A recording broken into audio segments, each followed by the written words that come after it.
Please wait a second.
Baik, Bapak Ibu sekalian.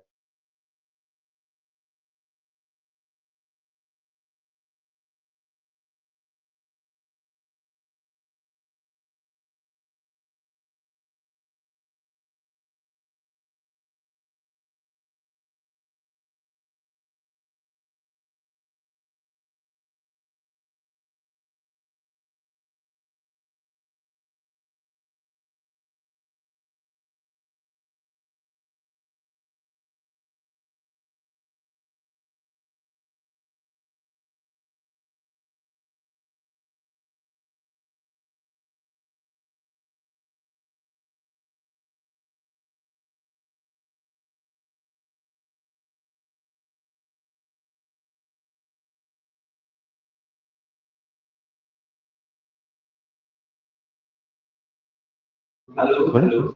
Halo, halo. Ya, sudah. Baik, mohon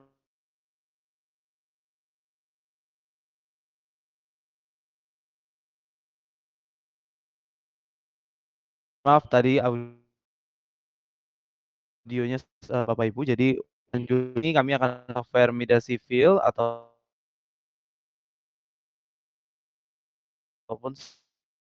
software midas lainnya di Indonesia. Jadi memang software sivil yang akan pada pertemuan pada hari ini. Kemudian ada IM juga yang scene modeling yang merupakan software BIM yang merupakan produk dari Midas IT juga. Kemudian ada Midas analis, ada Midas Finite Element Analysis atau FEA, dan yang terakhir adalah nah, tunjukkan beberapa contohnya. Ada sebenarnya project application dengan software Midas Civil. Kita ketahui sudah cukup banyak jembatan yang menggunakan, sudah terbukti dan sudah dibangun juga jembatannya. Misalnya ada jembatan Pulau Balang bentang panjang, kemudian ada jembatan Pulau Balang bentang pendek, kemudian ada juga sebentar, kemudian sorry sedang loading untuk presentasi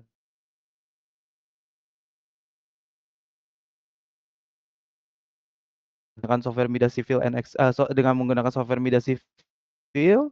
Kemudian yang lalu juga sempat ada ya, dengan menggunakan Midas Civil juga, modelnya bisa di kiri bawah. Kemudian ada beberapa contoh jembatan lainnya seperti Sumatera Bengkali Balance Cantilever dengan 6 pulau Sumatera juga menggunakan software Midas Civil. Kemudian ada juga jembatan Yutefa atau Holtecam di Papua, ini juga menggunakan software Midas Civil, kebetulan dikerjakan oleh timnya Pak Azumar dan Bu Rininta dan kawan-kawan oleh PT Maratama. Kemudian ada juga jembatan Seni di Kalimantan Selatan, kemudian ada jembatan Teluk Kendari, ada jembatan Pulau Laut, kemudian ada jembatan Melak atau jembatan ATJ di Kalimantan Timur, kemudian ada juga jembatan Barelang di Riau Kepulauan atau di Batam. Proyek lainnya seperti review jembatan Barito di Kalimantan Selatan, ada desain jembatan Seian di Kalimantan Barat, kemudian kemudian ada review jembatan Rumpiang di Kalimantan Selatan, dan masih cukup banyak sekali Bapak Ibu untuk project-project yang sudah menggunakan dan terbaik untuk melakukan analisis struktur jembatan. Nah, menggunakan Civil NX, maka kami harapkan dengan ada temuan baru di sini Bapak Ibu terkait perubahannya seperti apa, kemudian bagaimana aplikasinya di sini dan bagaimana aplikasi software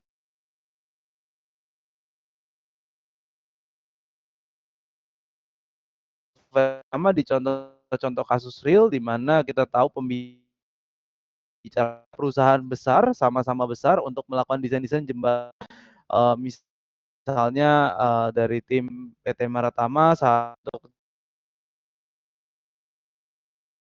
jembatan penting misalnya Jaulawik, ini tim CGA juga masih terus meneruskan desain-desainnya untuk jembatan-jembatan besar seperti jembatan eee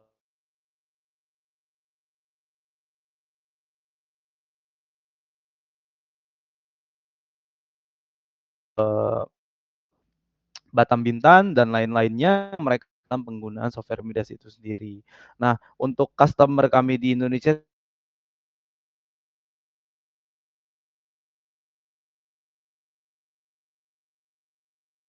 sudah relatif banyak, jadi memang hampir seluruh pengguna Midas Civil yang lama dapat beralih ke software Midas Civil, yang lebih baru, yaitu Midas Civil.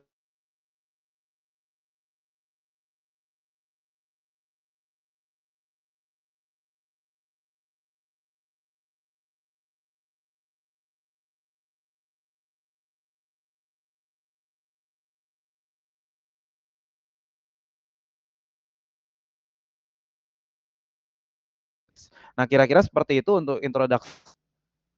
Baik.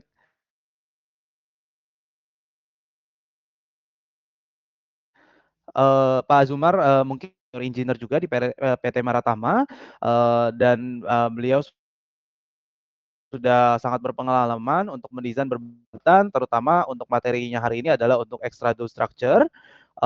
Dan nanti Bapak Ibu jika memiliki pertanyaan bisa langsung diisikan di bagian question. Jadi nanti di akhir sesi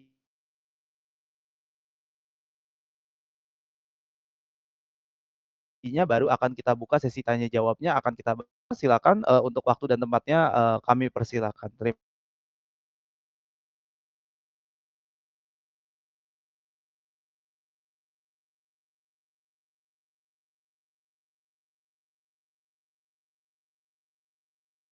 Pak Azumar. Ya, sudah. Ya, Pak Andi, suara saya cukup jelas ya.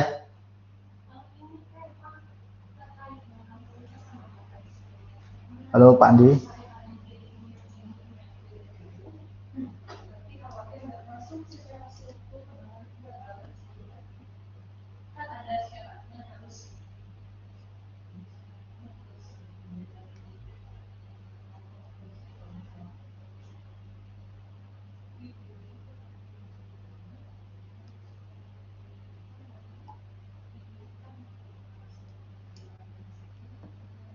Selamat siang, Bapak Ibu sekalian, terkait dengan apa ya?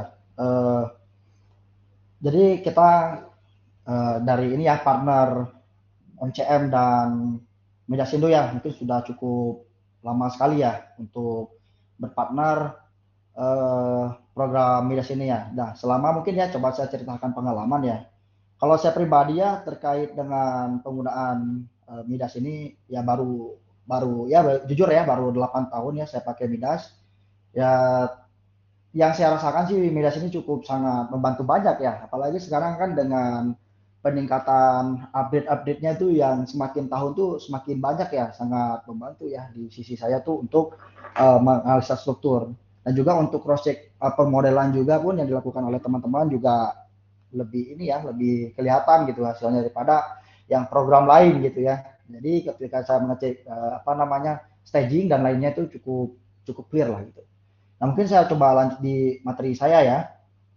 Nah, jadi itu outline pembahasan saya itu mungkin singkat saja ya, ini tidak terlalu banyak. Nah, jadi itu outline saya itu terkait dengan apa sih jembatan Extrados. Terus kemudian kenapa harus jembatan Extrados. Terus kemudian konsep kabel box girder jembatan Extrados. Kemudian itu gaya kabel dan tegangan box girder. Kemudian ada ya di beberapa negara ataupun di Indonesia ini yang sudah terbangun di mana saja sih Extrados itu. Nah, terus kemudian itu ada review sekilas ya jembatan Extrados dan balance cantilever itu seperti apa sih gitu ya dengan model perbandingan yang sama. Terus kemudian di tahap ke apa namanya itu ke modeling itu di tahap konstruksi, terus kemudian monitor selama tahapan konstruksi dan kondisi pasca pelaksanaan dan kekuatan ya itu kita cek. Nah, mungkin ini saya coba bercerita singkat ya. Nah, apa sih jembatan Extrados? Nah, jembatan Extrados itu kalau secara konseptual yang apa namanya secara konsep itu menggabungkan dua seni jembatan antara balance cantilever dan cable stay. Nah, jadi jembatan Extrados ini ketika digabung ataupun ya mereka menikah lah gitu ya, itu menghasilkan jembatan Extrados. Nah, Extrados ini tuh penopang utamanya itu tidak bertumpu kepada kabel, tapi dia lebih bertumpu kepada deck. Sehingga sendiri si kabelnya sendiri ini kita bisa apa namanya dijaga tidak bisa fatigue gitu ya seperti jembatan cable stay. Nah, jadi untuk bentangan Extrados itu memang sih relatif akan lebih pendek ya daripada cable stay. Mungkin ini di PowerPoint saya itu bisa dilihat ya perbandingan itu yang di sumber yang saya ambil itu di buku Konstantinos itu Extrados untuk tinggi pilonnya sendiri itu bisa 1/8 sampai 1/15 yang artinya itu untuk menaranya atau pilonnya sendiri itu akan lebih pendek daripada cable stay ya yang dibandingkan 1/5-nya gitu. Nah, terus kemudian untuk dia sistem fungsi kabelnya itu dia hanya pembantu ya. Jadi dia hanya sebagai prategang eksternal ya seperti ya kita menghangar saja ya berbeda dengan cable stay yang penopang utama itu adalah kabel itu sendiri. Nah, jadi untuk Extrados dan balance cantilever itu cukup mirip dengan bentangan itu di range 100 sampai 200 ya. Bahkan juga di box girder kita sendiri itu yang balance cantilever juga udah mencapai yang 180 gitu ya. Cuma sih dampaknya akan cukup tinggi dan tidak efisien juga gitu ya. Makanya Extrados ini akan lebih optimal dibandingkan menggunakan box girder pada akhirnya gitu ya. Nah, terus kemudian ini apa sih keunggulan jembatan Extrados ini? Nah, secara teknis, biaya dan estetika. Nah, jadi secara bentuk dan estetika ini dia apa ya? Dia cukup mirip dengan jembatan cable stay ya. Mungkin orang yang sekilas lihat ya tidak mengerti paham Extrados, wah itu ada jembatan cable stay ya. Itu sungguh sangat sangat unik lah kalau dilihat. Nah, terus kemudian juga ini masalah tinggi decknya. Untuk Extrados ini kita bisa lebih tinggi decknya daripada yang balance cantilever ya. Karena apa? Karena untuk tinggi decknya sini kita bisa ambil range untuk L30 sampai L35 ya. Artinya kalau bentangan jembatan itu 100, itu tinggi decknya itu cukup di 3 meter. Yang artinya kalau misalnya ada clearance jalan di bawah, itu dengan Extrados cukup sangat aman ya. Jadi secara efisiensi juga secara material ataupun kebutuhan dari clearance itu akan lebih efisien daripada kita harus menggunakan balance cantilever. Memang sih balance cantilever itu akan lebih gampang ya secara metode pelaksanaan ya. Tapi ada kondisi yang mudarat itu memang harus digunakan Extrados. Nah, secara metode konstruksi ya, kalau yang saya cerita metode konstruksi itu tidak ada perbedaan ya dengan balance cantilever, cukup sama ya. Cuma ditambahkan hanya penarikan kabel eksternalnya ini untuk mengimbangi momen ya sehingga tuh di deck yang di tumpuan itu tidak akan cukup besar ya. Nah, terus kemudian pelaksanaan juga dirasa gampang, mirip dengan balance cantilever dan jumlah kabel juga dia tidak terlalu banyak gitu ya. Artinya ya secara biaya akan lebih murah dibandingkan kalau ditarik dengan cable stay gitu. Nah, begitu. Terus kemudian nih, kenapa sih harus jembatan Extrados ya? Keunggulannya apa dan kekurangan apa? Nah, keunggulannya itu seperti yang saya sampaikan di sebelumnya, dia untuk bentangannya itu relatif akan lebih panjang ya daripada yang box girder gitu. Nah, kalau box girder semakin panjang untuk tinggi deck di tumpuan itu akan semakin tinggi. Nah, jadi ditopanglah sama kabel sehingga tingginya akan bisa berkurang mencapai dari L/30 bahkan ya. Terus kemudian keunggulan visual itu akan cukup lebih cukup lebih menarik gitu secara estetika dan arsitektural. Terus kemudian konstruksi lebih mudah tadi. Nah, kemudian ya kalau kekurangan sih akan lebih mahal ya daripada balance cantilever murni ya ini. Terus kemudian karakteristik utama itu dia posisinya itu lebih pendek ya, 1/8 sampai 1/15. Fungsi kabel itu terekspos, dia berperan sebagai external prestressing. Tinggi deck itu akan lebih relatif tipis dan akan lebih ringan ya terutama ya. Terus kemudian dia kombinasi itu antara hubungan cable stay dan box balance cantilever. Nah itu cukup menarik ya kalau Extrados ini. Nah, terus kemudian itu prinsip desain, itu untuk proporsi dan distribusinya itu seperti apa sih gitu ya. Seperti yang disampaikan sebelumnya ya. Jadi untuk secara tahapan konstruksi sama, terus kemudian performa ini yang kita sampaikan. Nah, jadi kalau misalnya kita perlu jembatan yang panjang, terus kemudian perlu penanganan yang ekstra. Jadi untuk performa kabel ini dapat membantu si deck agar tidak menerima over moment ya, sehingga kabel ini berpengaruh untuk mengcounter dari momen yang terjadi pada saat pelaksanaan gitu. Nah, jadi pada saat pelaksanaan kalau balance cantilever murni itu momen akan bertambah terus ya seiringan dengan makinnya panjang. Nah, kalau Extrados ini seperti halnya dia cable stay, ya dia itu ketika dia saat momennya sudah membesar di tumpuan itu kita akan bisa ulur lagi dengan kabel yang artinya momen itu akan berkurang. Nah, sehingga pada saat final stage itu momen akan relatif jauh lebih kecil daripada balance cantilever murni gitu ya. Terus kemudian ya untuk yang lainnya dia detailing itu akan lebih mirip dengan cable stay ya. Nah, untuk konsep kabel dan pilon box girder ini konsep kabel dan pilon box girder pada Extrados itu agak berbeda ya dari bandingkan dengan cable stay ataupun dari balance cantilever murni ya. Nah, kalau kabel itu bisa menyalurkan hampir 50% bahkan 60% tuh ke deck.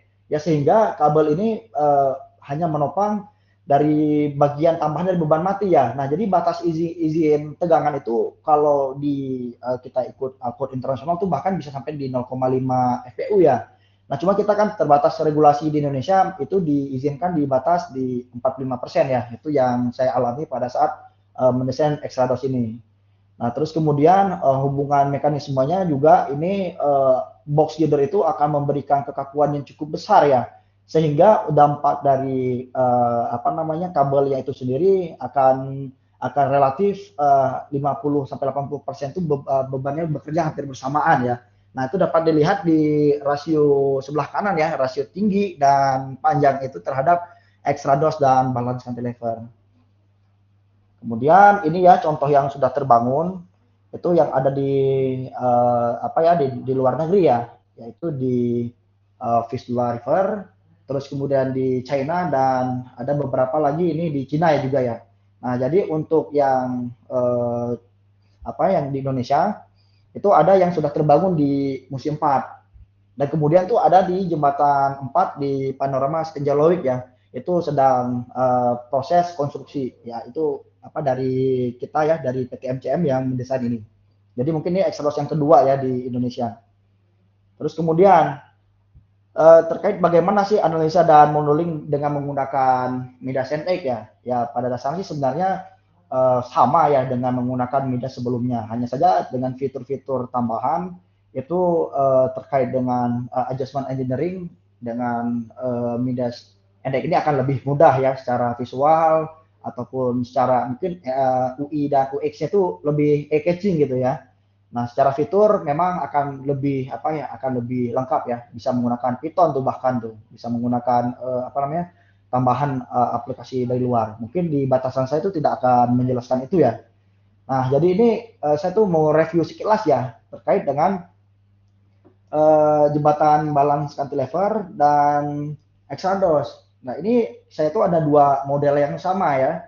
Jadi itu model kiri dan kanan ini ya, depan dan belakang ya, itu sama-sama mempunyai bentangan span itu yang sama ya. Dimensi span itu di panjang 100 meter. Nah, pada saat dia balance cantilever murni, pada saat dia kondisi kuat, ekstrim dan terfaktor, itu momen yang terjadi di tumpuan itu hampir 800.000 ya. Karena ini pada saat pelaksanaan bahkan sampai kondisi dia final stage itu untuk momen itu akan terus menambah ya, sehingga ya apa namanya, kontribusi gaya tersebut itu tidak terserap ya, sehingga ya kondisi realnya akan seperti ini ya. Jadi dia pada saat kita mau modelkan staging dan down staging itu perilaku momen itu akan berbeda. Nah, jadi ini pada jembatan balance cantilever ya, itu momen yang terjadi pada saat kondisi kuat ekstrim itu di hampir di 800.000 itu.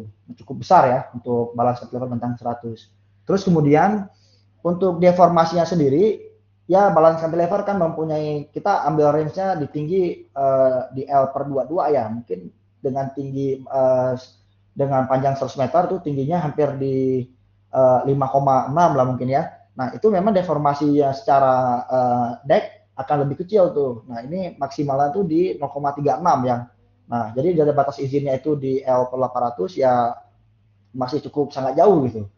Nah kemudian pada saat kita menggunakan jembatan extradose, nah jadi perilaku apa namanya, perilaku struktural itu akan sedikit berubah gitu ya. Nah pada saat kondisi sudah dia during construction, momen itu akan ulur tarik gitu ya, naik turun. Kemudian di final stage ditambah lagi dengan kondisi-kondisi ekstrim, itu momennya itu hampir terkurangi setengahnya itu menjadi 430.000, yang artinya penampang dengan kita ambil L/30 tadi itu sudah mencukupi gitu, tidak perlu penampang yang tinggi. Yang artinya di sini terkait dengan volume beton box sendiri itu akan akan jauh relatif lebih kecil, dan sepanjangan deck tidak perlu dilakukan taper ya. Bahkan ya kalau misalnya dengan kondisi ya, mungkin catatan itu adalah dengan kondisi gempanya itu tidak terlalu besar ya. Nah bahkan tidak perlu kita bikin taper group tuh di decknya, cukup dengan flat. Nah itu catatan khusus ya. Nah jadi hasil dari kita menggunakan extradose tuh momen itu berkurang hampir setengahnya, dan kemudian karena decknya tipis, kita pasti akan mengecek akibat dari kondisi dia ada left load ya, karena ini terkait dengan kenyamanan. Nah, deformasinya memang akan lebih membesar ya, karena kan tinggi decknya itu akan lebih tipis, itu di 0,5 di 5 sentian ya. Nah, kenapa bisa di 5 sentian? Kalau tidak ada menggunakan kabel ini bahkan mungkin sampai 0,12, yang artinya itu sudah melebihi batas izin ya. Nah, kita dibantu oleh kabel-kabel nih, sehingga kabelnya sendiri itu memberikan dampak kekakuan kepada deck. Nah, jadi kita dengan bantuan kabel, si deck tersebut akan akan tertekan ya, sehingga batas deformasi itu juga bisa dijaga gitu. Nah, secara prinsip kita bisa mengurangi deformasi terutama ya, terus kemudian kita bisa mengurangi volume beton. Cuma ya plusnya kita akan menambah item pylon saja gitu ya. Mungkin pylon itu juga perlu treatment khusus ya. Mungkin kita butuhkan saddle ataupun PT bar ya untuk di kabel-kabel. Nah mungkin itu ya terkait dengan dampak ini ya. Mungkin di slide awal kenapa sih gitu ya ekstraksi akan sedikit lebih mahal. Terus kemudian ini penentuan gaya kabel tuh. Nah jadi setelah tadi kita overview jembatan extradose dan balance cantilever, ini kita coba langsung ke overview dengan bagaimana sih itu kita menentukan gaya kabel ya, itu dengan cara unknown load factor. Nah jadi kabel itu kita cari ya, kita iterasi, mungkin nih karena saya ini jembatannya agak lumayan lebih pendek ya, ini bentang utama 100 meter, itu saya tuh sekali iterasi dapat gaya-gaya kabel yang ada di di deck. Nah sehingga sehingga pada saat kita masukkan di program itu kita bisa jaga relatif untuk deformasi deck itu di 0,05 ya, atau 5 cm plus minus, sehingga gaya kabel yang terjadi juga tidak terlalu besar dan terlalu kecil. Nah bila mana memang gaya kabelnya terlalu kecil, kita tuh bisa menghilangkan gaya kabel. Nah, untuk Prelin model saya ini, itu saya itu awalnya itu menggunakan 6 kabel ya. Karena dilihat gaya kabelnya cukup cukup kecil, saya bagi lagi ya, saya putuskan nih untuk permodelan ini saya bisa menggunakan 4 kabel gitu. Nah, jadi dengan analog faktor kita bisa lihat nih dengan panjang jembatan sekian kabelnya sih berapa gitu ya, bisa dikurangi. Itu untuk extra dos ya. Mungkin kalau kabel C itu akan lebih cukup berbeda lagi itu untuk perilaku kita mencari unknown load vektornya. Nah, jadi untuk Exynos ini cukup mudah ya kalau saya mencari, itu cukup 1 kali iterasi dapat langsung tuh. Nah, setelah hasil iterasi tadi didapat, apa yang harus dilakukan? Nah, jadi di model unknown load factor itu kita keluarkan tuh gaya-gaya kabel per masing-masing kabel ya, sehingga nanti kita plotkan di dalam combo dulu ya, kita bikin static load case, kita isi di kabel-kabel tadi itu, sehingga ya nanti pada saat kita pengecekan ya deck ini akan plus minus 5 cm gitu ya. Kalau misalnya plus minus 5 cm ya berarti itu sudah oke. Kalau belum kita harus iterasi lagi gitu ya. Nah, jadi untuk unknown load factor ini juga sebenarnya butuh pengalaman juga ya, karena kalau misalnya dicoba langsung itu bahkan akan bisa jadi keliru ya, walaupun bentuk jembatan akan keriting gitu. Nah, terus kemudian nih bagaimana sih tahapan konstruksi jembatan Extrados? Nah, jadi jembatan Extrados itu seperti halnya balance cantilever ya, dia mempunyai metode konstruksi yang sama ya, menggunakan traveler dan menggunakan katakanlah mau segmental ataupun cases itu terserah metode pelaksanaan yang paling gampang dipilih ya. Nah, jadi untuk Extrados ini ya itu hanya tambahan gaya pertegangan dari eksternal ya. Nah, dapat dilihat di sebelah kanan saya ini itu untuk tahapannya itu dari dia membangun menara, kemudian membangun per table, kemudian bertahap ya, bertahap per segmen sehingga nanti closure di tengah bentang. Nah, ini metode statement ini yang saya akan sampaikan pada paparan ini ya terkait dengan penggunaannya. Nah, ini kita ada tabel ya pemberian gaya stressing pada saat during construction. Nah, karena ini jembatannya relatif juga lebih pendek ya, 100 meter. Nah, itu saya cukup mencari sekali stressing aja gitu. Nah, kalau udah lebih dari 140 itu dirasa harus 2 kali. Bahkan saya yang untuk pekerjaan yang senior itu saya tuh sampai 3 kali stressing plus final tuning karena itu sudah 178 meter karena cukup berat ya decknya. Nah, ini untuk deck, kira-kira deck ya yang akan menjadi beton basah nih pada saat pelaksanaan. Nah, jadi inputannya itu tetap ada beban traveler yang mengakomodir pada saat pergerakan konstruksi nanti, terus beton basah, terus kemudian nanti ya gaya-gaya kabel yang diinputkan di sebelumnya. Nah, ini untuk gaya pre-stressing ya. Pada saat tahapan konstruksi, gaya tendon ini harus tetap dimasukkan ya, karena nih extrusion ini dia akan dominan bermain di deck ya, untuk kabel sebagai pembantu. Nah, ini tahapan konstruksi nih. Ini yang saya suka tuh di Mindas ya. Jadi lebih terekspos untuk tahapannya. Nah, ini pada tahap ini seperti yang saya sampaikan, untuk tahapannya itu akan sama dengan balance cantilever. Hanya saja dia menambahkan pylon ya, tahap di mana kita harus nyisip nih di mana sih harus kita narik kabel.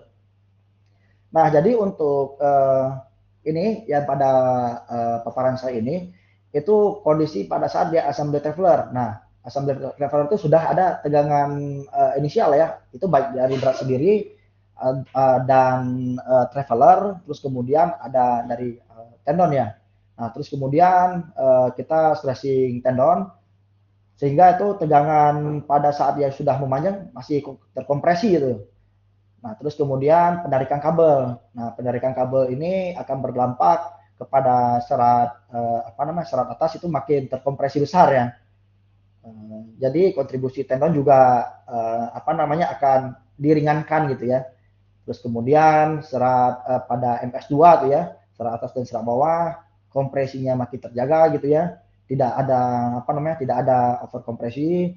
Tegangan juga relatif cukup oke lah ya, masih di batasan 5000 kPa ya atau di 5 MPa. Terus kemudian ini MS3 dia makin panjang tuh, makin panjang. Tegangan di serat atas juga masih cukup oke lah di 6000 ya. Jadi makin oke lah dengan kita tambahan kabel.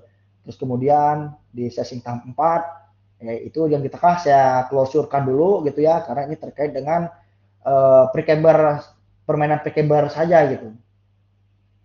Nah, terus kemudian pada terakhirnya itu stake finalisasi dengan kita melepas shoring di set span, di stressing tendon untuk layang, pengecoran pengecoran parapet dan aspal ya, finishingnya ya.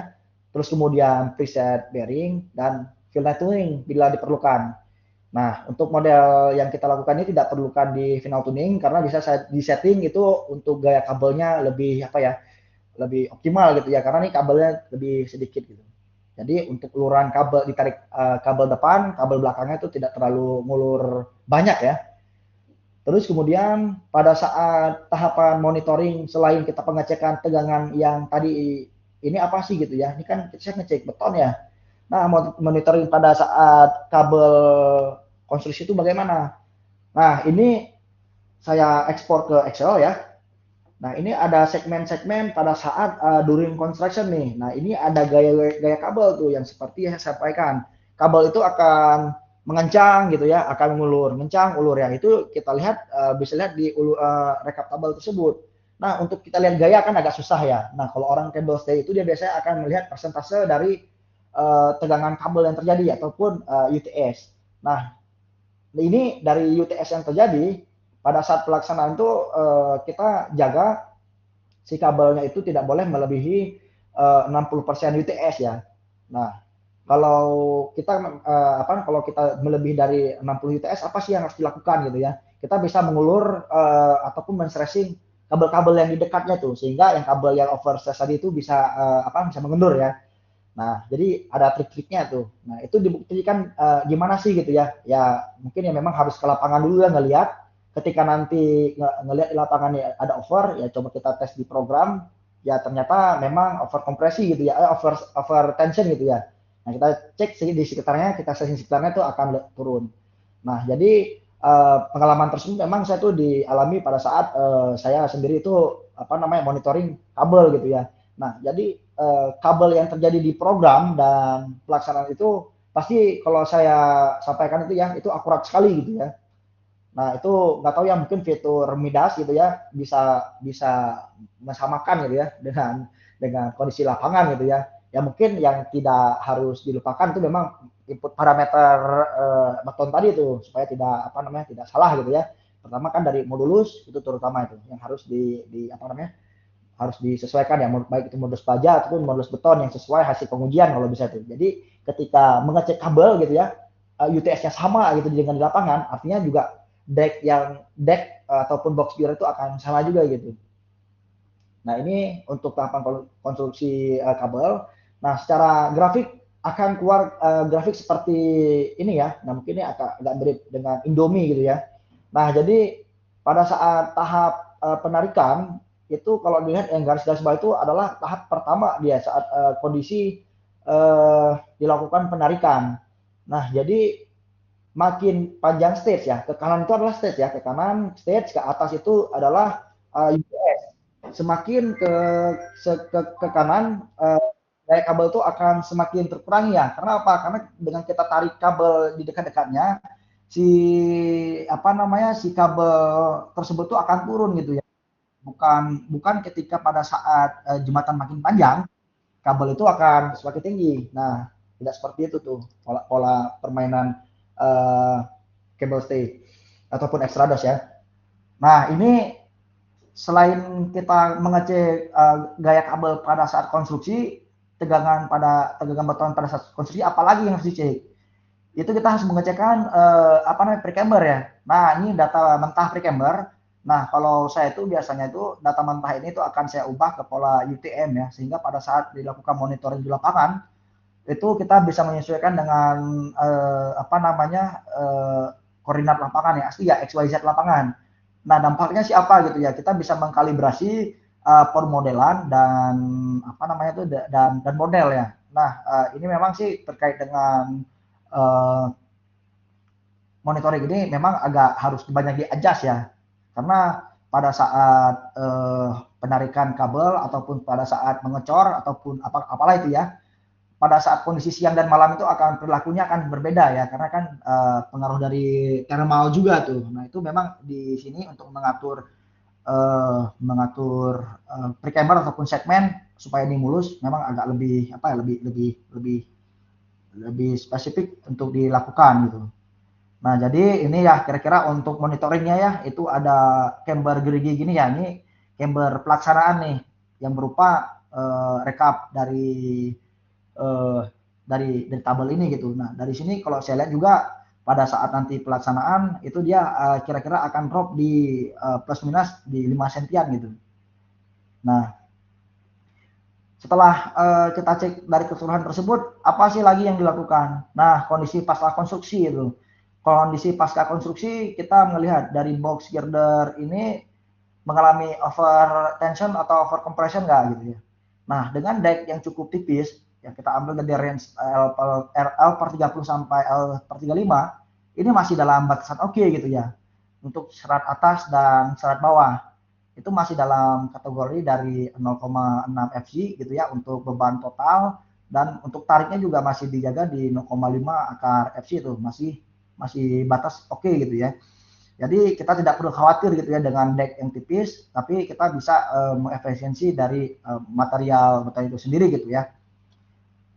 Terus kemudian selain kita mengecek dari apa namanya nih tegangan yang terjadi pada saat layan, jadi kita bisa ngecek juga tuh di kondisi-kondisi pada saat apa namanya nih apa namanya principal stressnya. Jadi principal stress itu kita bisa cek di bagian bagian box girder ya. Nah, box girder itu kan banyak ya, ada ketiak dalam, ketiak keluar, terus kemudian ada apa? Ada web, ada flange, kemudian ada bottom slab, top slab. Itu kita akan bisa cek tuh per partnya, sehingga itu tidak akan melebihi dari batas tegangan izin principal stress. Nah, itu bisa kita lakukan juga tuh. Jadi dia akan lebih bersifat lokal. Kok ini kan hanya ngomong berbicara serat atas dan serat bawah ya. Nah, kita bisa cek ini juga dengan Midas ini. Nah, di Midas setahu saya sih memang sudah apa ya, sudah cukup ini ya, cukup baik ya untuk pengecekan principal stress ini. Terus kemudian setelah kita ngecek box girder tadi, kondisi lain apalagi yang harus dicek?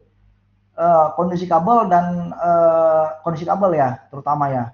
Nah, pada saat during construction, ini kan saya rekap ya, itu masih di bawah range 45% UTS. Karena kita memang dibatasi di peraturan kita sendiri kan tidak boleh melebihi dari 60 ya. Nah, karena kabel kita juga apa namanya tidak terlalu dominan ya, karena kan Exelos kan prinsipnya box zero kan lebih kuat ya. Nah, sehingga juga dari persentasenya akan lebih kecil gitu. Nah, dari layan ini dari modal saya ini relatif lebih rendah ya, lebih rendah ketika pada saat kondisi ultimate memang kita batasi di 60% UTIs. Nah, ultimate ini apa sih? Nah, ini kondisi ya kuat ekstrim ya. Biasanya pun diambil R1 ya, bahkan untuk kabel ini sendiri, sehingga ini perilaku kabel akan lebih elastik gitu. Jadi tidak akan pernah putus ya. Deck akan fail, tapi kabel tidak akan putus. Nah, jadi kita batasin di 60% UTS ya. Nah, terus kemudian apalagi gitu yang bisa dilakukan di Midas NX ini. Nah, jadi di sini kita bisa melakukan ya pengecekan apa namanya itu kapasitas penampang tuh. Nah, kapasitas penampang kita bisa kita isikan diameter berapa tulangan, terus kemudian senggangannya berapa, terus kemudian seribunya berapa, itu bisa menghasilkan kapasitas kuat lentur ya di box girder itu sendiri, sehingga kita bisa mengurangi harus menggunakan Excel gitu ya, ataupun menggunakan ekstrak yang cukup rumit. Nah, jadi seperti itu terkait dengan apa namanya penyampaian saya di Extrados. Mungkin seperti itu overview untuk ini ya, kita sharing pengalaman saja sih gitu. Terima kasih Pak Adi. Baik, terima kasih Pak Azumar untuk presentasinya, luar biasa sekali Pak. Untuk penggambarannya bagaimana suatu struktur ekstrados itu disandingkan dan kemudian merupakan kombinasi antara balance cantilever dengan cable stay. Mungkin untuk mempersingkat waktu kita akan mulai dengan sesi tanya jawabnya. Baik, pertanyaan pertama, izin Pak Azumar, ada pertanyaan dari Pak Ahmad Fahri, Pak. Izin bertanya dari Pak Fahri dari proyek LRT Jakarta. Pertanyaan pertama adalah kombinasi beban untuk pengecekan penulangan pylon dan girder menggunakan kombinasi yang mana, terutama kaitannya dengan beban pretension kabel.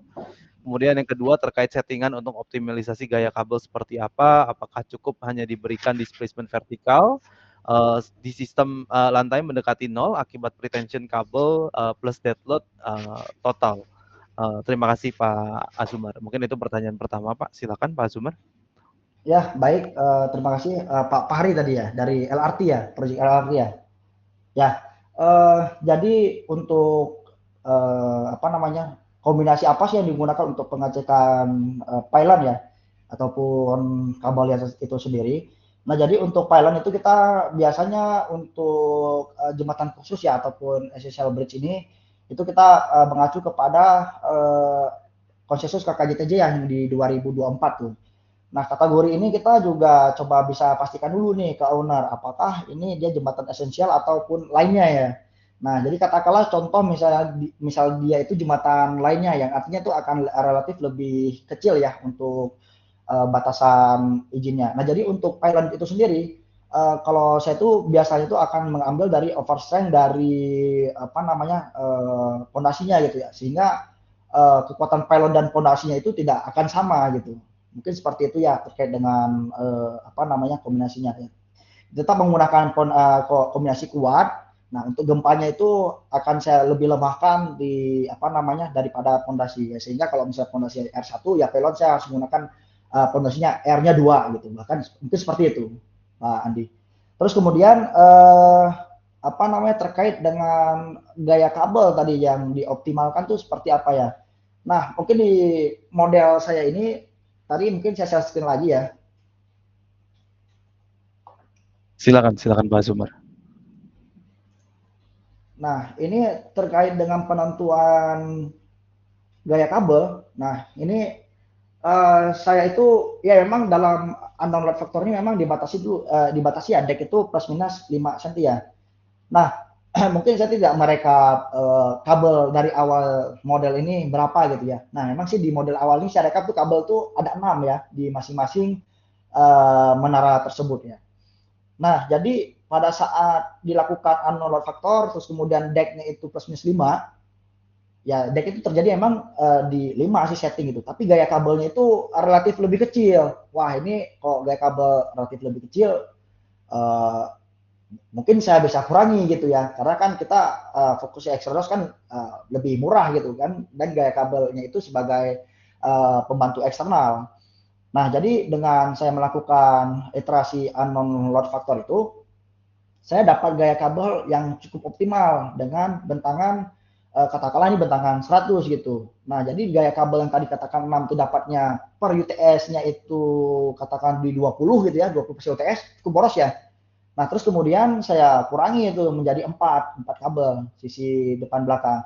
Ya, sehingga dari 20% tadi akan menjadi 45%. Nah, itu penentuannya. Nah, setelah saya kurangi gaya kabel sesudah saya kurangi kabel tersebut, saya tuh harus ngecek apa lagi? Ya, deformasi tadi gitu. Deformasi itu masih set nggak di plus minus 5 cm. Nah, karena gaya kabel sudah meningkat, ya deformasi itu akan terset juga di plus minus 5 cm gitu. Nah, mungkin kita larinya ke apa namanya iterasi gaya kabel awal gitu ya, Pak Hari ya. Mungkin seperti itu. Nah, jadi permainan itu dari penentuan gaya dasar itu dari apa namanya dari unknown load factor itu. Nah, ini juga sebenarnya ngejas ini memang sih butuh apa ya, butuh pengalaman juga ya kalau misalnya kita awal baru gitu ya, ini barang apa sih gitu kan. Nah, ketika memang sudah coba dengan langsung barangnya, ya kita bisa malah kita bisa optimasi jumlah kabel ataupun jumlah strand bahkan di dalamnya gitu. Nah, jumlah strand itu bagaimana sih gitu ya jumlahnya ditentukan. Contoh misalnya yang ini kan saya ada menampilkan strand ya 647 gitu. Apa sih kodenya gitu? Ya berarti kan strand 0,6 inch dengan isi itu 47 gitu. Nah, kalau misalnya saya pakai apa namanya 6 girder 6 kabel itu mungkin juga tetap 647, tapi UTS tegangan yang terjadi ya pada saat during construction, nah ini itu di bawah akan di 20% semua gitu. Nah, jadi saya bisa kurangi jumlah kabel jumlah kabel ya, tapi setelahnya mungkin bisa saya tetap pertahankan. Mungkin seperti itu Pak Andi, mungkin ada yang kelewat nggak ya pertanyaannya? Mungkin satu lagi Pak Azumar, tadi sudah pertanyaan dari Pak Fahri, Pak. Mungkin pertanyaan kedua dari Pak Iing, Pak, dari Pak Lingga, Oh, paling enggak. terkait iya, iya sama-sama kenal ya, Pak. Jadi, Suhu. eee, jadi pertanyaan dari Pak Lingga hari ini adalah untuk Xtrado sendiri apakah ada rule of thumb-nya, untuk proporsi beban terhadap kabel dan balance-nya? Misalnya 70% self weight-nya dipikul oleh balance-nya, 30%-nya dipikul oleh kabelnya, atau full live load-nya oleh kabel, misalnya seperti itu. Kemudian ada beberapa pertanyaan lanjutan Pak Azumar, izin Pak di bagian pertanyaan Pak, misalnya saya sebutkan dulu ya Pak. Apakah lazim memisahkan proses konstruksi, misalnya saat konstruksi balance cantilever, lalu setelah semua selesai baru dipasang kabelnya untuk menahan self weight dan layan LL pada masa layan saja. Jadi setelah selesai balance-nya, kemudian untuk layannya baru stressing kabel itu diperhitungkan ada kontribusinya. Kemudian pertanyaan ketiga dari Pak Lingga juga, apakah ada proses fine tuningnya untuk menarikan kabel di stage akhir? Mungkin tadi sesuai dengan yang relate dengan pertanyaan Pak Fahri tadi. Kemudian yang keempat, apakah ada yang berbeda pada saat implementasi pre-camber di fase geometri monitoring? Misalnya dibandingkan dengan balance cantilever biasanya. Mungkin itu Pak Azumar pertanyaan dari Pak Lingga. Terima kasih Pak Azumar. Ya, wah pertanyaannya sangat ini ya, mendalam sekali Pak Iing. Izin Pak Iing. Ya mungkin saya share lagi ya, yang tadi ya. Nah jadi pada saat pembatasan beban kabel gitu ya. Nah jadi untuk extruder ini ya biasanya itu akan menyalurkan hampir di 20-50% beban ke deck ya. Yang artinya juga deck dan kabel ini akan sama-sama bekerja, tapi tidak separuhnya mirip dengan kabel stay gitu ya. Nah, untuk kabel stay sendiri kan memang hampir dari beban deck dan lalu lintasnya sendiri itu dipikul oleh kabel ya. Nah, jadi di Exeros ini perilakunya itu kan mirip dengan balance cantilever ya, yang dimana sebenarnya untuk beban kendaraannya sendiri itu akan dipikul oleh decknya juga gitu Pak. Ya sehingga pada saat batas izinnya kabel ya, pada saat beban layan ya, coba kita tertahan di regulasi ya di Indonesia itu kalau di kode internasional kan bisa sampai 60 bahkan sampai 70 tuh kalau saya lihat yang di luar negeri ya. Nah, jadi kalau kita di Indonesia sih memang dengan gaya kabel tersebut itu kita memang masih dibatasi 45% UTS dan selebihnya itu akan ditahan oleh box girder ya. Terus kemudian terkait dengan metode tadi ya Pak Pak Pak Andi ya, atau ada yang belum terjawab? Mungkin Pak Andi. Iya betul Pak, yang tadi terkait Nah, pembagiannya Pak, apakah pada saat konstruksi itu misalnya pada saat sampai balance cantilever selesai, semua self weight-nya bisa dipikul oleh balance cantilever itu sendiri, kemudian pada saat selesai itu baru kita pasang kabelnya untuk menahan ya, beban tambahan gitu dan juga beban live load Pak pada saat layan. ya, oke. Baik, itu pertanyaan tersebut itu mirip dengan kondisi yang di jembatan yang di Prancis tuh ya, yang itu dia memang cable stay ya. Saya tuh lupa ya apa jembatannya di Prancis. Jadi itu dia itu menggunakan incremental kalau nggak salah saya itu. Jadi dia si decknya tersebut itu digiring ya, didorong, kemudian diklosurkan, terus kemudian tuh pylonnya tuh dibawa itu. Nah, baru kemudian kabel itu di-stressing untuk tahap di persiapan layan. Nah, jadi kan untuk kabel stay sendiri ataupun extra sendiri kan itu sebenarnya kan terkait dengan metode jembatan yang kita pilih. Nah, bahkan yang di luar negeri tuh saya lupa ya jembatan apa tuh yang di Prancis tuh. Nah, jadi dia untuk metodenya sendiri itu deck jadi dulu gitu ya, digeret ya dari belakang, terus kemudian tuh pilonnya tuh baru di-assembly, kemudian baru dipasang kabel-kabel Millau Bridge gitu ya kali ya, kalau nggak salah ya, Millau Bridge. Nah itu metode itu seperti itu tuh Pak Iing. Jadi deck dijadikan dulu, terus kemudian baru dipasang kabel terakhir. Satu lagi untuk pemilihan ya, kita katakanlah kita dapat project yang katakan kondisinya seperti itu ya. kita bangun dulu untuk decknya, ya katakanlah kita setting untuk tinggi boxnya itu juga tidak terlalu tipis ya, setipis Extrados. Baru kita kemudian setting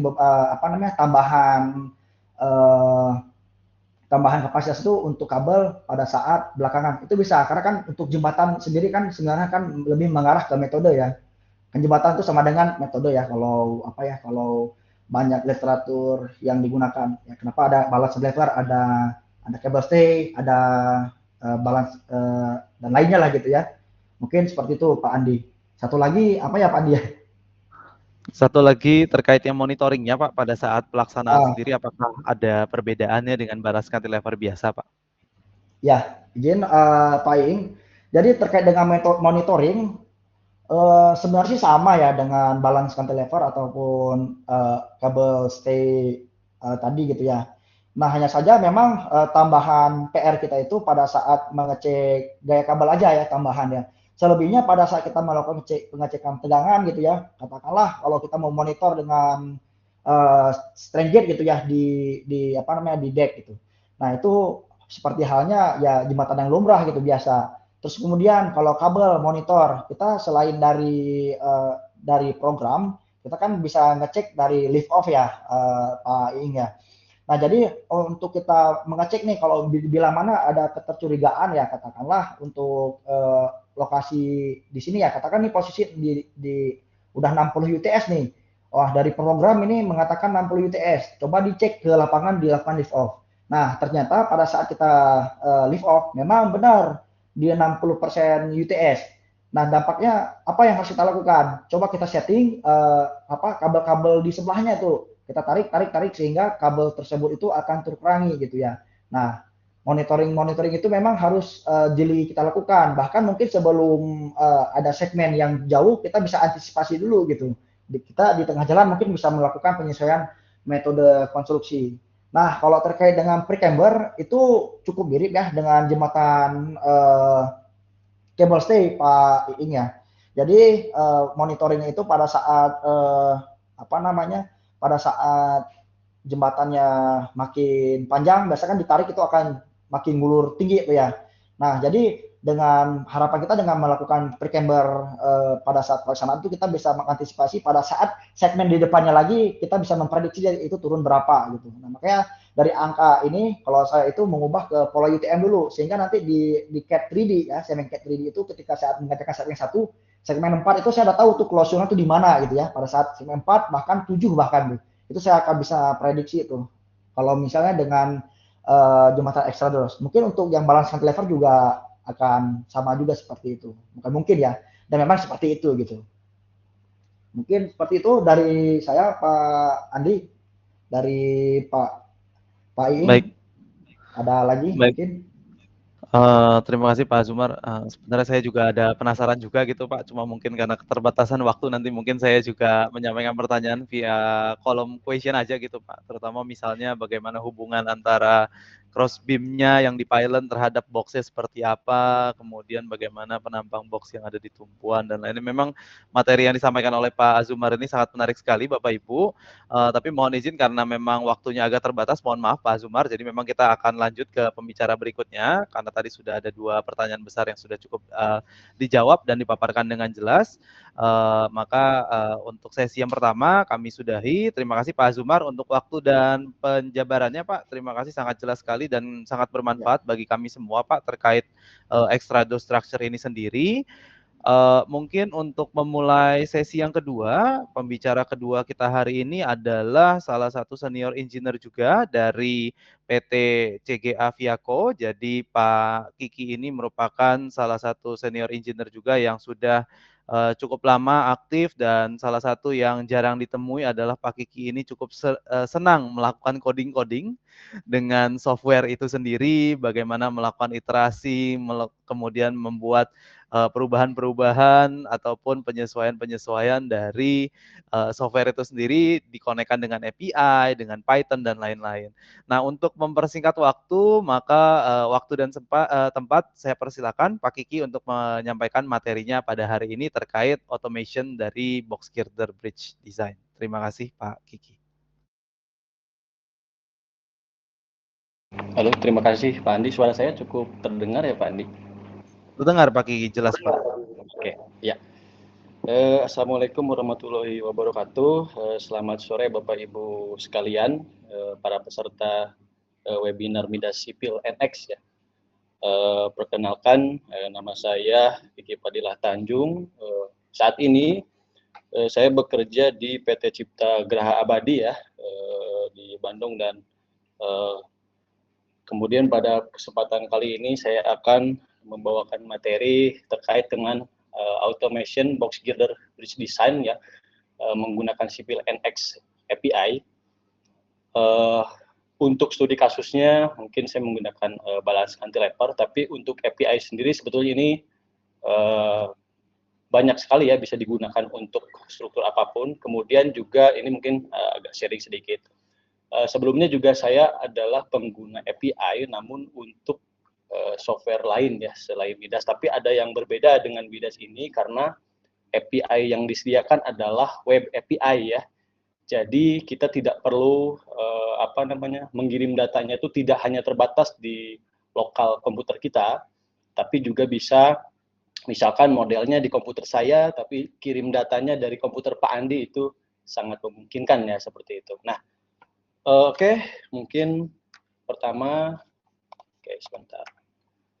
Sebagai pembuka ya Bapak Ibu sekalian, kita tadi mungkin dari Pak Ajumar juga sudah banyak sekali berbicara terkait dengan balance cantilever, extrados dan lain sebagainya. Mungkin Bapak Ibu, teman-teman sekalian sudah agak terbayang ya. Jadi intinya kurang lebih metode konstruksinya itu seperti ini. Jadi kita membangun dari dua sisi, kemudian nanti akan bertemu di tengah ya.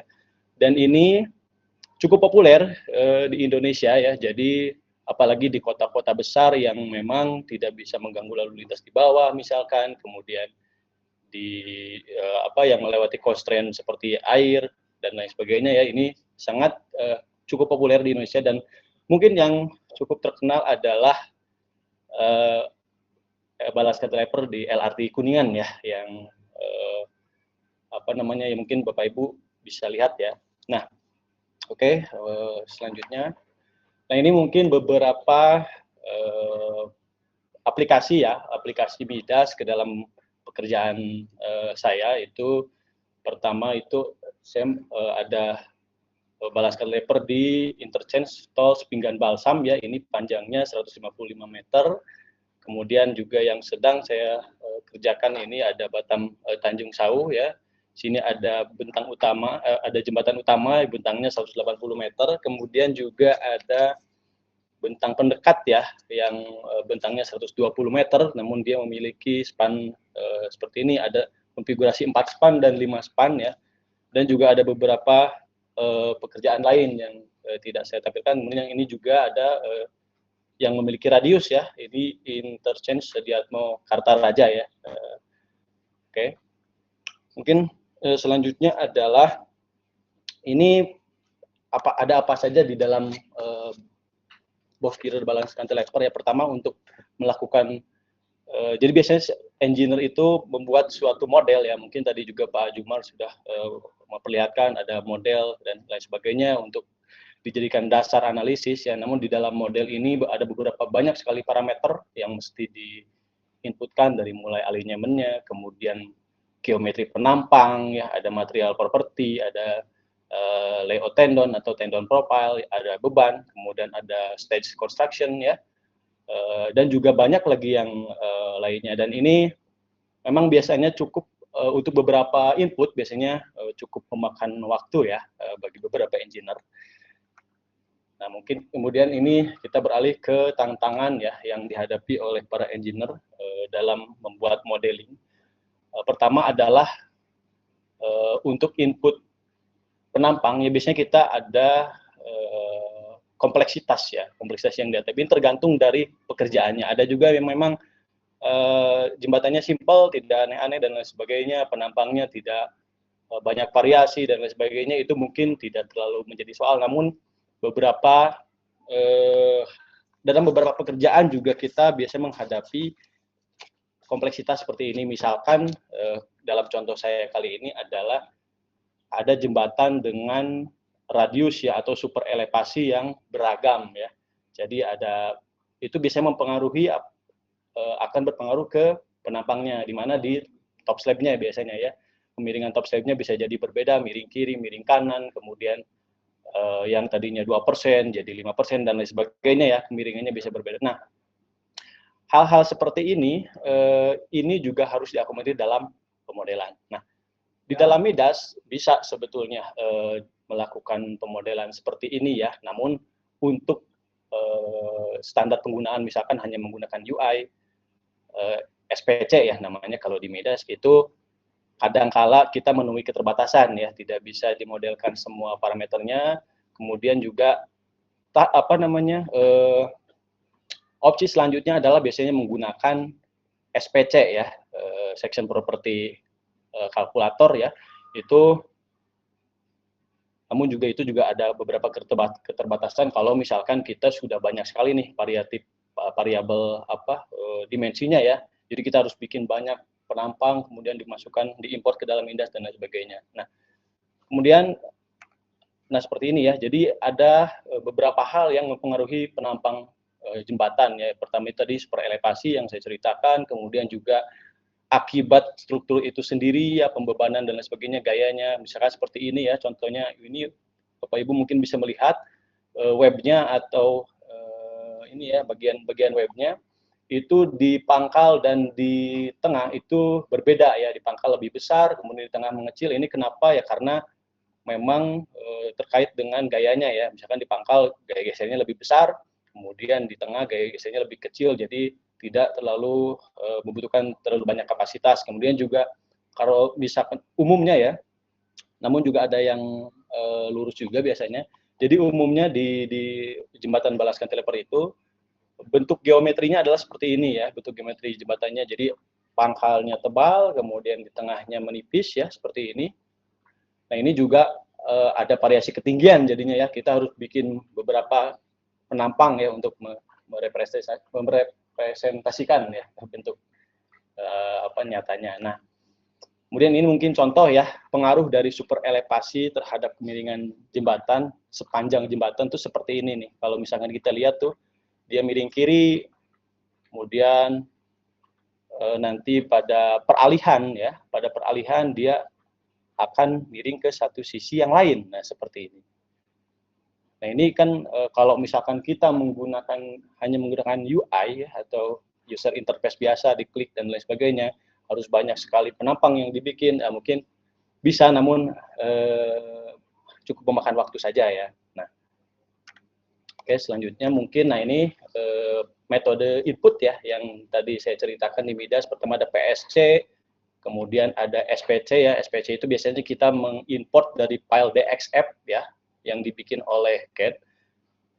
Kemudian nanti untuk merepresentasikan bentuk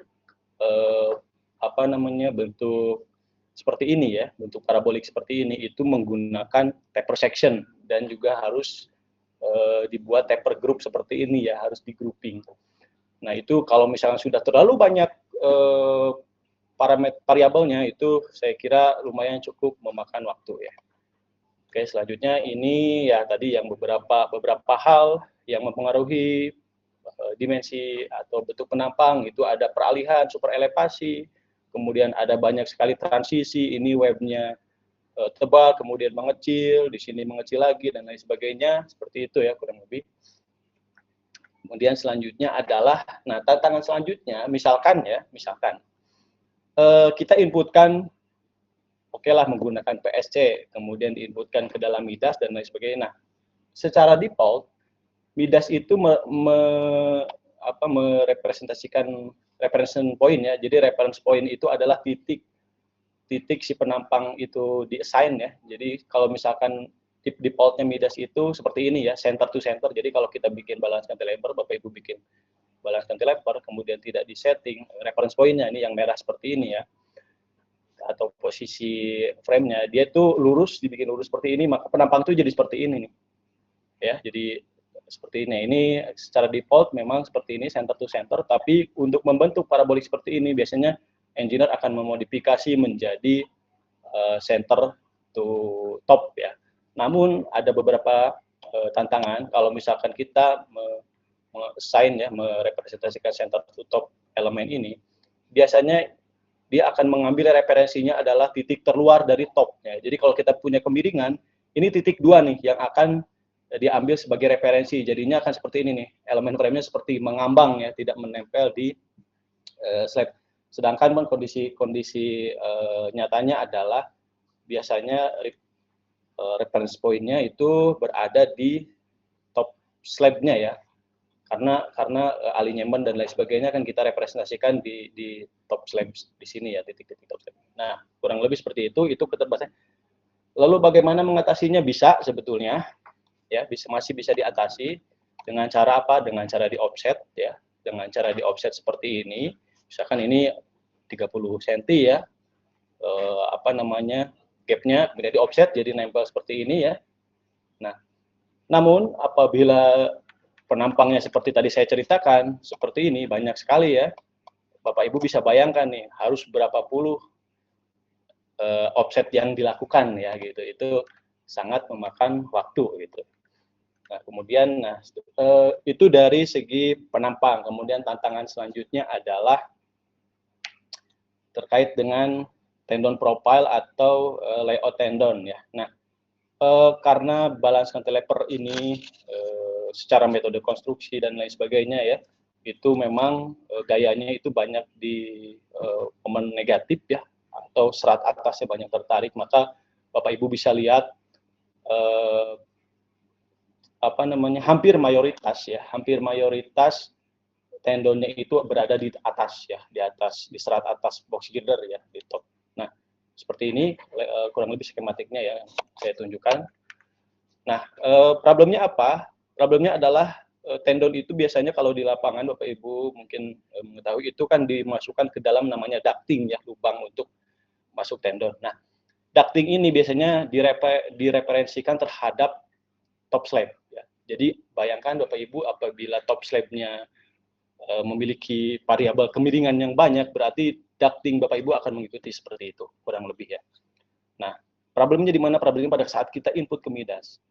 Pada saat kita inputkan seperti ini ya contohnya. Jadi kalau misalkan banyak kemiringannya bervariasi begitu, nanti akan ada koordinat Y ya, koordinat arah atasnya vertikal ini berbeda-beda pada setiap segmen.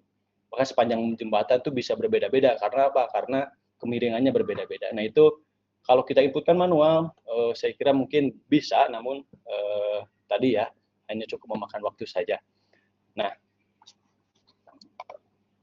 oke. Nah, ini mungkin seperti ini ya, kurang lebih posisi ductingnya. Nah, seperti ini. Jadi, kalau Bapak Ibu bisa lihat, dia miring ke kiri, ya, posisi ductingnya nanti akan berbalik pada suatu titik ya, gitu.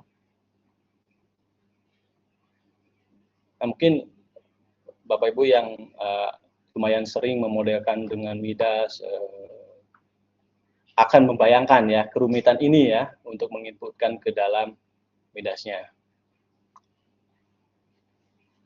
Nah, ini oke, kurang seperti itu. Kemudian nah ini dia, mungkin ini contohnya ya, ini contohnya yang sebelah kiri ini yang hanya memiliki single super elevasi atau super elevasinya hanya satu titik ya, jadi tidak ada peralihan dan lain sebagainya. Jadi kalau cuma 2% aja miring ke sisi kiri atau miring ke sisi kanan,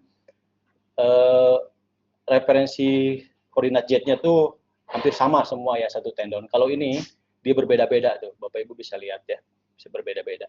Nah, di Midas itu biasanya ini tiap engineer mungkin berbeda-beda. Kalau saya biasanya lebih nyaman mereferensikan origin aksisnya itu berdasarkan elemen ya, di sini di titik merah ini nanti dia akan offset arah Y dan Z ya dan lain sebagainya seperti itu. Kemudian selanjutnya, nah ini selanjutnya adalah kompleksitas terkait dengan pembebanan. Nah, sebetulnya input beban itu hal yang biasa ya di Midas, jadi tidak ada kesulitan yang berarti ya. Namun kalau misalkan kita lihat berdasarkan SNI, kita itu harus melakukan beberapa skema untuk menempatkan beban lajur ya, beban lajur D. Jadi biasanya kita menyebut istilahnya adalah papan catur ya. Nah, mungkin itu saya nggak tahu itu istilah resmi atau hanya kebetulan di kantor kami aja. Jadi biasanya istilahnya ada papan catur. Jadi kita mencoba beberapa skema, jadi ada satu span yang terisi, 2 span terisi, dan lain sebagainya, untuk mendapatkan gaya yang paling kritis ya di decknya ya, kurang lebih seperti ini. Nah, biasanya kerumitannya adalah bagaimana kita mensimulasikan skema tersebut gitu ya, mendapatkan skemanya dan mensimulasikan skemanya itu seperti apa. Nah, biasanya tuh kalau kami menggunakan formula decimal to biner, kalau misalkan Bapak Ibu menggunakan Microsoft Excel itu ada namanya deck to bin ya, decimal to biner. Jadi dia nanti akan membentuk angka ya 0 dan 1. Jadi kalau kita punya 3 span kurang lebih seperti ini, berarti hitungannya adalah ada 2n min 1 ya. Jadi n-nya itu adalah jumlah spannya ya, 2n min 1. Jadi kalau kita punya 3 span seperti yang tadi saya modelkannya, ada 3 span, kurang lebih ada 7 kombinasi beban seperti ini ya. Jadi ada satu kombinasi 1 itu span 3 aja yang terisi, span 2 aja, kemudian 2, 3, 1 saja, 1, 3 dan lain sebagainya. Nah, itu kalau misalkan cuma 3 span. Nah, bayangkan Bapak Ibu sekalian kalau saya punya jembatannya adalah 6 span. Ya, seperti yang tadi di awal saya lihat, yaitu 5 span ya, kurang lebih. Dan ada beberapa engineer kami juga memodelkan sampai 6 span. Nah, kurang lebih akan banyak seperti ini. Skemanya ada, kurang lebih ada berapa nih? Ada 63 skema ya, papan catur seperti ini. Nah, kemudian selanjutnya, tantangan selanjutnya adalah dari skema-skema papan catur tersebut, biasanya ya kami itu memodelkan tidak envelope ya. Jadi kami mencoba mencari gaya yang konkuren. Jadi kalau misalkan envelope itu, misalkan kita punya 2 gaya, temperatur max dan temperatur min disatukan di dalam satu kombinasi beban, itu dia akan outputnya nanti akan max dan min ya. Jadi kami menghindari itu. Kami coba membuat skema dengan semua beban yang mungkin terjadi. Misalkan tadi ada 7 kombinasi untuk beban lajur ya. Jadi 7 beban itu mungkin untuk layan 1 saja akan ada 7 kombinasi. Kombinasinya dari mana tadi? Dari lajur tadi. Belum lagi nanti akan ditambahkan dengan apa? Dengan beban angin bisa 2 arah, positif negatif, atau misalnya lebih ya. Kemudian beban temperatur juga ada 2 arah, positif negatif ya. Jadi kalau misalkan kita punya 7 kali 2 saja sudah punya 28 unik kombinasi ya. 28 kombinasi unik. Itu biasanya untuk layan 1 saja mungkin ada 28. Bayangkan kalau semuanya ya, ada kuat 1, kuat 2, kuat 3 dan lain sebagainya. Itu baru dari 7 kombinasi skema papan catur, 2 dari kombinasi angin, kemudian 2 juga dari kombinasi temperatur, belum lagi nanti diskemakan dengan differential settlement dan akan banyak sekali. Nah, itu bagaimana kita menginputkan ke dalam Midas ya, kalau misalkan dengan manual atau hanya dengan UI, itu mungkin sangat akan memakan waktu. Bukan tidak bisa, tapi sangat akan memakan waktu. Oke, selanjutnya adalah construction stage ya.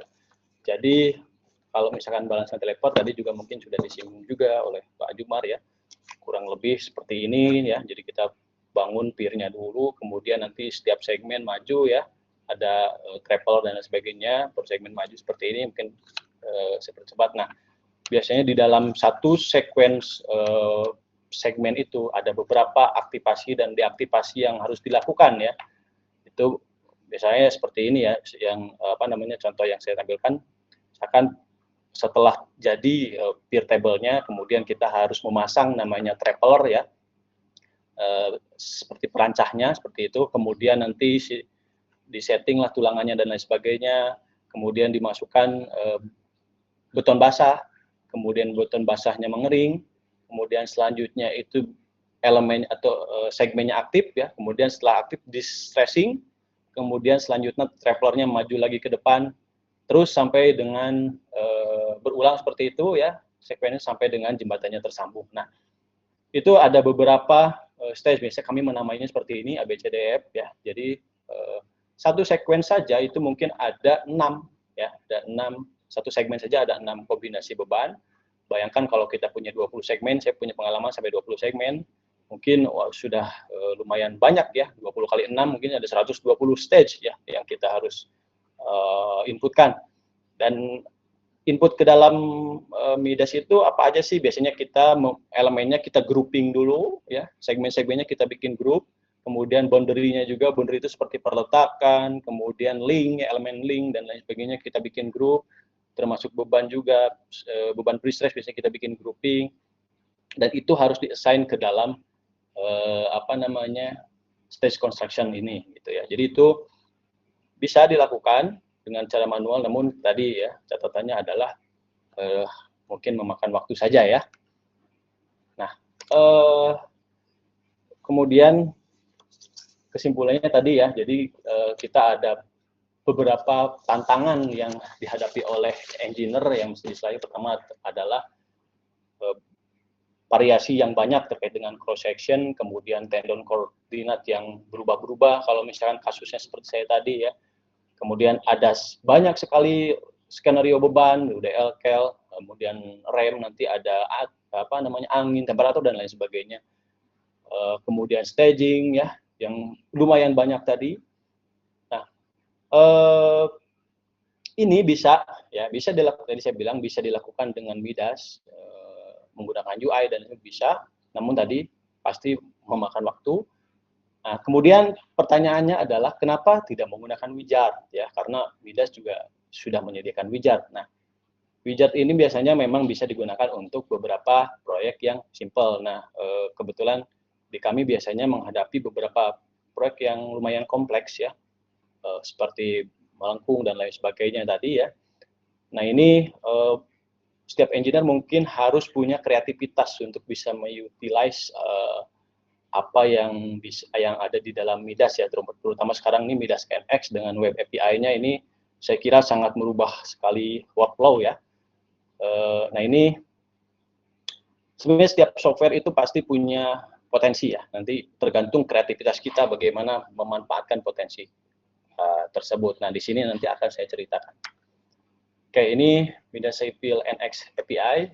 Nah, kemudian bagaimana sih cara kerjanya, ini saya coba ambil dari webnya Midas Civil ya. Jadi kita sebagai klien nanti kita ada memiliki satu namanya MAP key ya. Jadi nanti ada satu kunci ya, key yang kita punya, kemudian nanti kita bisa mengirim data kepada server Midas ya.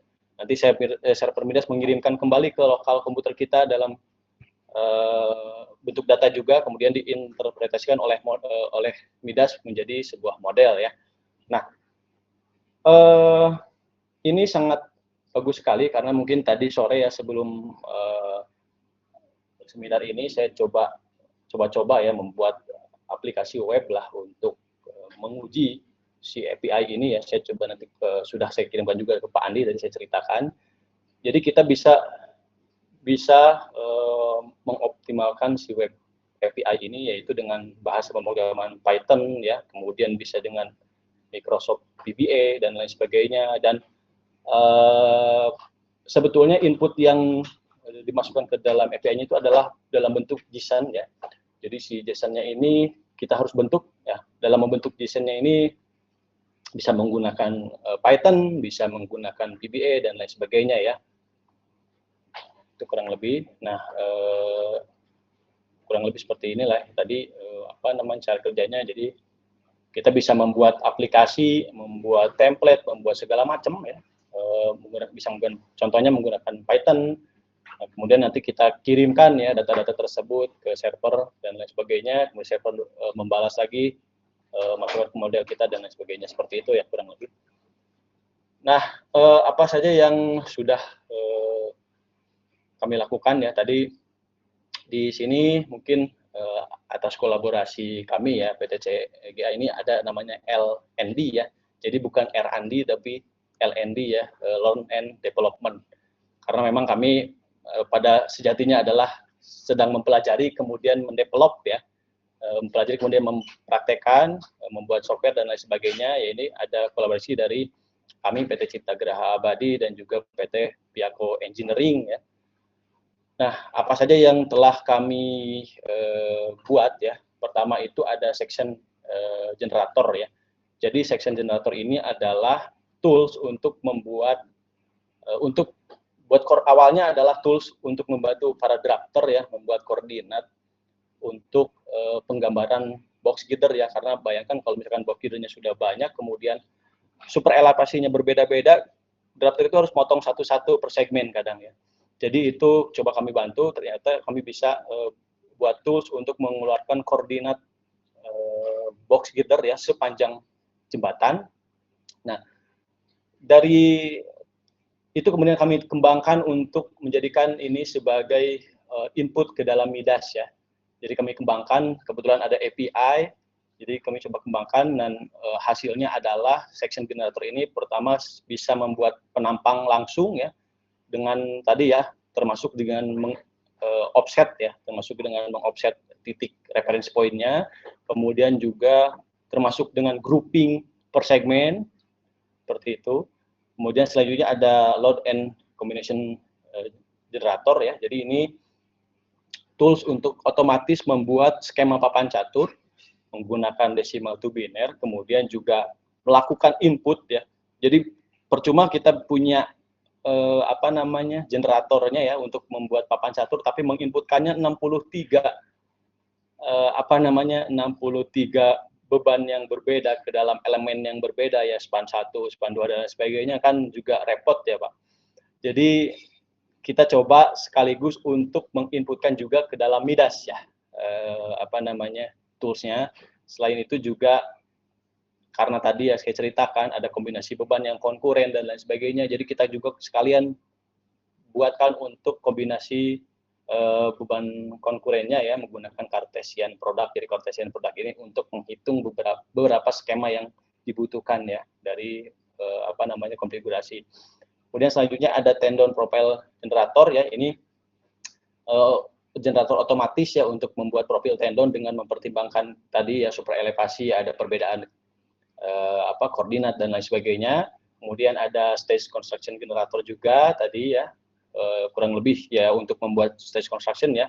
Jadi grouping dan lain sebagainya kita sudah definisikan, kita tinggal masukkan ke dalam Midas. Nah, ini juga ada beberapa tools lagi multilinear spring input. Jadi kalau misalkan Bapak Ibu menggunakan SSI, Soil Structure Interaction yang sering juga kami lakukan, itu kan dimodelkan filenya sampai ke, kita memodelkan struktur sampai dengan filenya ke bawah ya.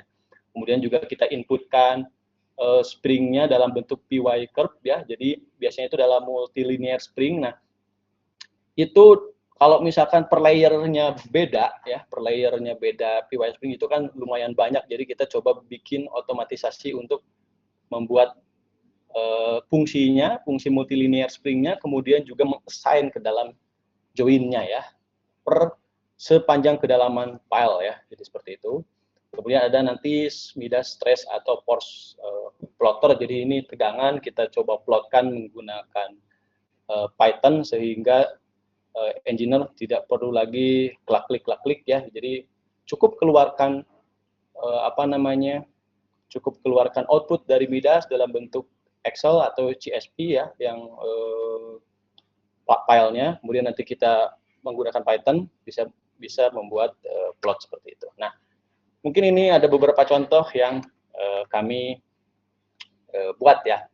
Pertama tadi yang ini ya, section generator bisa apa aja sih? Yang pertama tadi cross section ini sebenarnya tadi awalnya untuk daftar dan sebagainya. Di dalam template ini ya, di dalam tools ini kita sudah bisa menghitung section property, kemudian menginputkan Midas langsung dengan grupnya dengan berbagai perbedaan web, tebal web, kemudian ketinggian box, kemudian kemiringan dan lain sebagainya ya. Kemudian referensinya sudah kita offsetkan dan sebagainya. Kemudian juga sudah kita assign-kan ya elemennya ke dalam section yang mana dan lain sebagainya.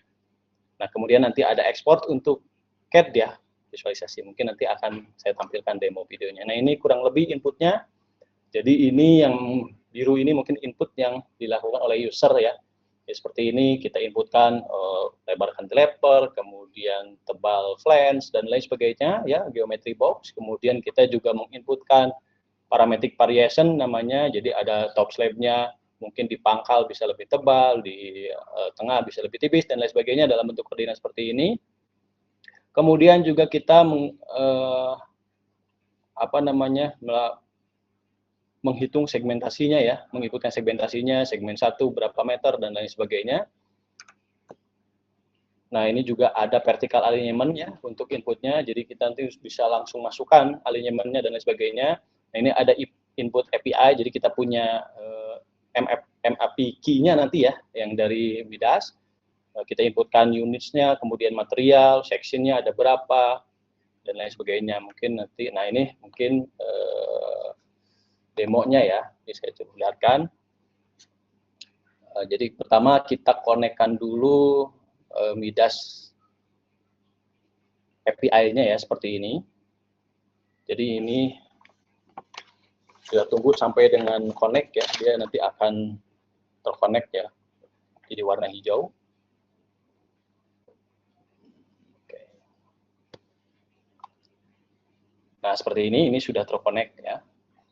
Nah, kemudian selanjutnya kita inputkan ya, tadi geometri penampang, kemudian parametric variation, juga ada alignment dan lain sebagainya, kita inputkan seperti ini, segmentasi dan lain sebagainya sudah kita inputkan.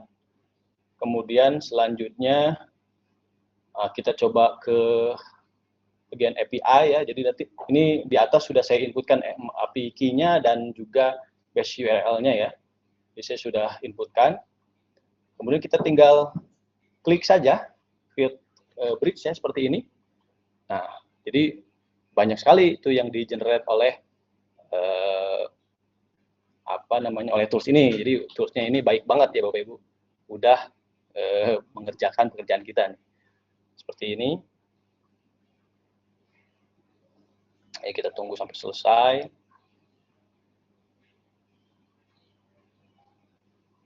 Oke. Nah, terus nanti kita lihat apa saja yang kita dapatkan dari tools ini. Ya, itu sudah jadi langsung jembatannya Bapak Ibu.